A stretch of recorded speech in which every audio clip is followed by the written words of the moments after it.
muling nabuhay. Hallelujah. Hallelujah.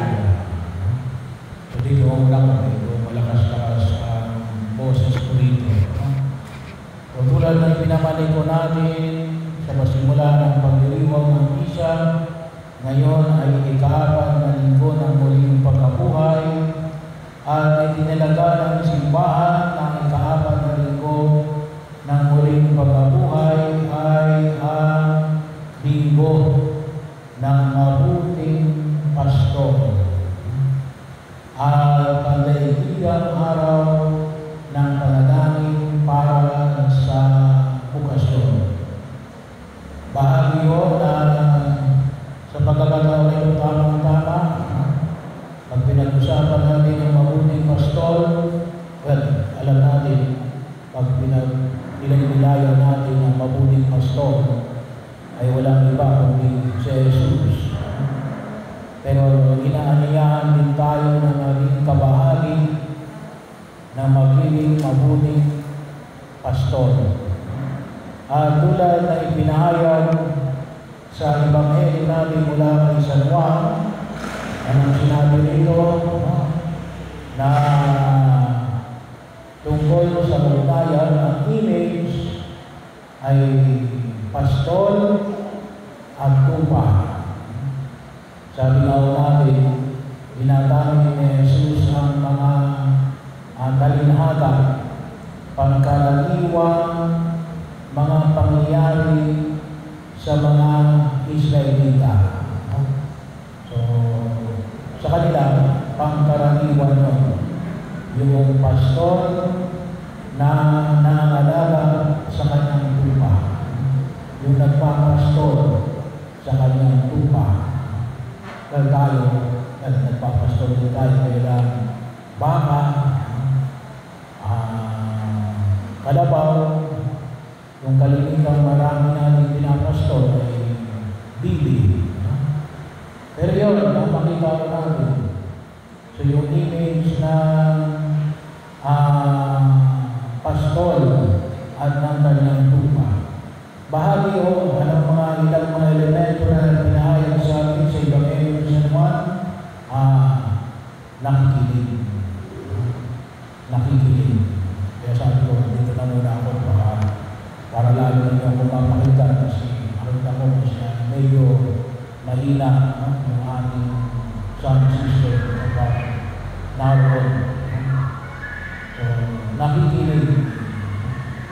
Hindi lamang narinig, ngunit nakikinig. So, ibig sabihin ay attentive. Nandun ang ating focus. Nakikilala. Napakahalaga yung pagkakilala. Sabi na natin, sa linggo tayo ay bumoto, ay napakinggan pa natin yung mga tao na iaalala natin, na iboto na kilala ba natin sila. Hindi natin mabubuto kapag hindi natin sila nakilala. Sabi na ay bagamat may mga tarpaulin, ay nakalusan ko yung sinasabi aapat lang ang nakilang nakapagkamay sa akin ng mga kandidato sa konsihan. So, bahagi yun. Bagaman uso na ngayon yung makabagong teknolohiya, makita kayo sa social media, iba pa rin yung interpersonal relationship. Pinakailangan nakikilala, napapakinggan. Bahagi yun na kung saan makita natin na pagkakataon na ninanais natin isang pagkakataon na tayo magpasalamat kasi ang ating sistema ng pamamahala ay kung tawagin natin ay demokrasya. Tayo ang nagtatalaga ng mga tao, siyang magiging boses natin sa larangan ng political system.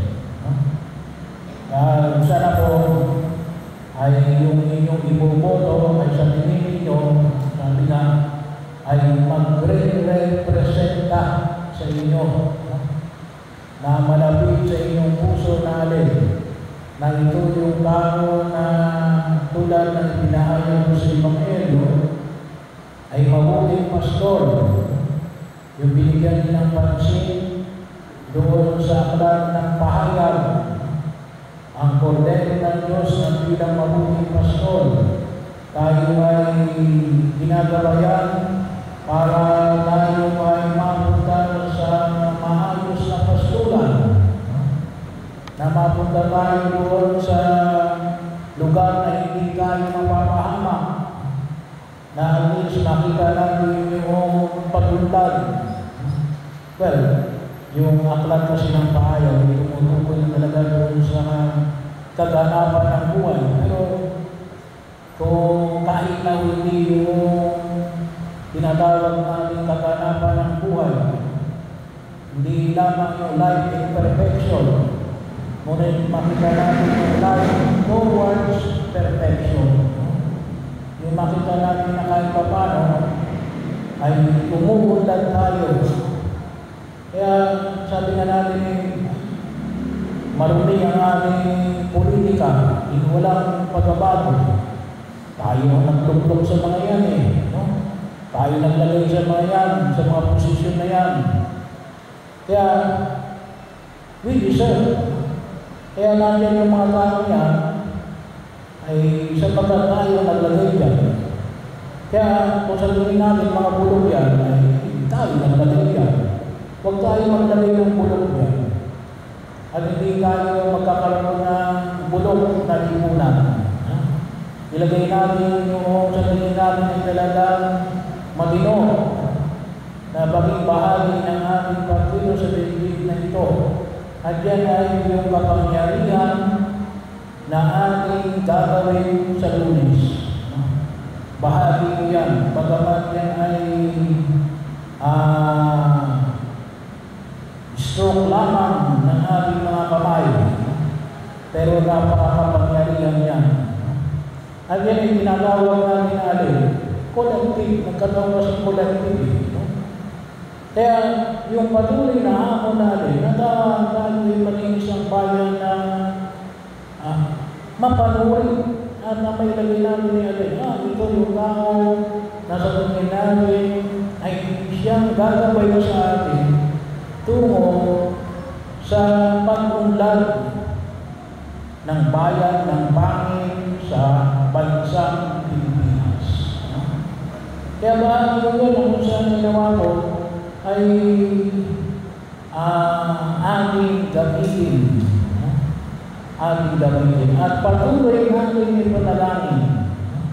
Kasi bahagi tayo yan Kaya pagkakataon, kung ang taong ito ay nailagay yan, siguro sabihin naman natin, hindi naman ako bumoto niyan Pero karamihan sa atin, hindi naman bumoto.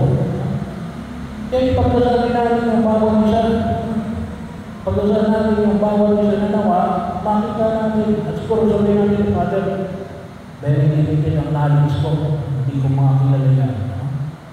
Ay hingin natin yung Espiritu Santo na naway tulungan tayo na makapag-desisyon sapagkat bahagi yun na naway makita natin. Sabi ng iba kasi tungkulin din sana ng mga aplikante. Tawag po natin din ay aplikante, candidate na magpakilala sa atin upang sa ganon ay sila ay maboto. Ay kapag hindi natin siya kilala, ako naman nila yun. Ay kaya mayroon tayong tinatawag na campaign period. Hindi lamang sa larangan siguro ng campaign, hindi lamang sa larangan ng gigil, hindi lamang sa larangan ng social media, pero sabi na natin, sa personal na katatayuan. Kaya bahagi ko yun, medyo malaki. Nakikilala ng mabuting pastor ang kanyang mga tupa.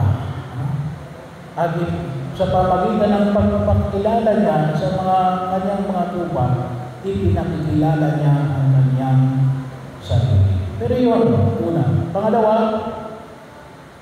tayo magpasalamat din o. Sapagkat hindi naman kayo sa atin ay mayroon na tayong bagong papa. Magpasalamat tayo na si Papa Leon ika-14 po Leo XIV, isang Amerikanong Peruvian, American by birth, pero also a citizen of Peru. So, saan yung Peru? Sa South America. So, bahagi yun na kung saan ipakita ko natin. So, sino yung mga santo na taga-Peru? Si San Martin de Porres, si Santa Rosa ng Santa Rosa ng Lima, mga Peruvian yan. So, ang salita niya ay Espanyol.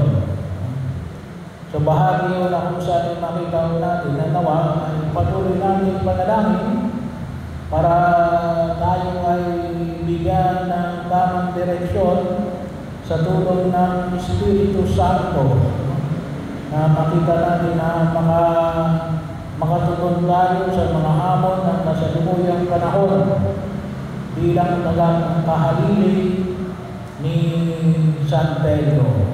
So, sama natin sa ating panalangin ang ating bagong Santo Papa at magpasalamat tayo sa biyaya na ipinagkakaloon ng Diyos yung sistema natin sa pamagitan po ng pangunguna ng obispo ng Roma na kung tawagin natin ay ang ating Santo Papa. Pangatlo ay para sa ating mga nanay. Ngayon ay Mother's Day. Bukas ay Mother's Day. Panalangin natin ang mga nanay. Magpasalamat tayo sa kanilang pangangalaga sa atin. Sa kanilang pamamaraan, sila ay naging mga mabuting pastor. At ipanalangin natin sila na magampanan nila yung kanilang tungkulin. So, bahagi yun. Lalo-lalo na lahat ng mga pamilyang Kristiyano na ang higit na ito yung pinaka-intimate natin na pastor sa buhay, yung ating mga nanay at yung ating mga tatay. Kasi diyan tayo unang nakikita natin ang tulad na pinakikinggan ba natin? Pag-ibig ba tayo? Tayo ba'y nakikilala ng ating mga nanay at ng ating mga tatay? May mga pagkakataon kasi na may mga nanay na malalayo. Kaya mabuti lamang may mga teknolohiya na ngayon na pwedeng mapalapit ang bawat isa. Pero ipanalangin namin ang mga nanay at mga tatay. Pero lalo-lalo na sa pagdiriwang ngayon na kinikilala natin ang mga ina. Nawa po, ipanalangin natin ang sabay ng Kristiyano, lalo-lalo na para sa darating na eleksyon 2025. Nawa, ay gamitin namin ang kapangyarihan na ito